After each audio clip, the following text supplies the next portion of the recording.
A new development in a nearly 3-year KARE11 investigation, a pattern of denial.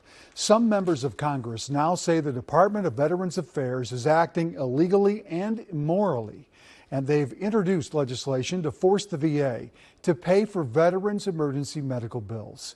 Here's investigative reporter AJ Legault. My hand got crushed in the wood splitters. For years, KARE11 has been exposing how veterans like Bill George. Why? Why would they do that to all these veterans? Have been left holding the bag on emergency medical bills the Department of Veterans Affairs is supposed to pay. For Richard Staub of St. Cloud, Minnesota, it was more than $47,000. What did that do to your finances, having to try to...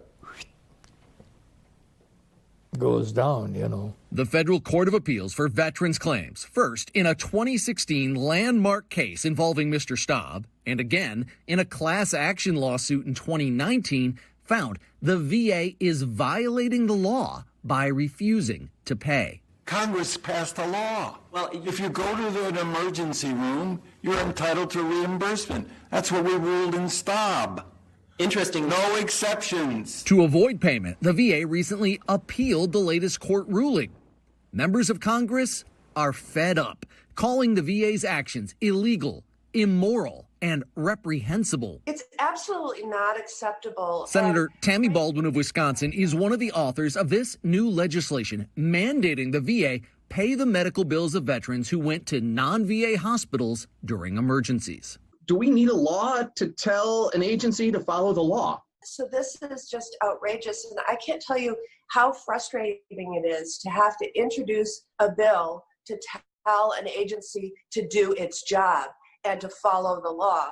It's just ridiculous. More than 600,000 veterans may have had their ER claims improperly denied, says attorney Bart Stichman, who is leading the lawsuit against the VA. We think that there are billions of dollars worth of reimbursements that the VA is not paying out. Last week, Mr. Staub, who is in his late 80s and in failing health, had to be moved into a nursing home after a hospital stay. But during an interview last year, he told us he hoped the VA doesn't just delay reimbursing him until it's too late. I don't know how long I got to live. No one does. For KARE11 Investigates, with the latest on a pattern of denial, I'm AJ Legault.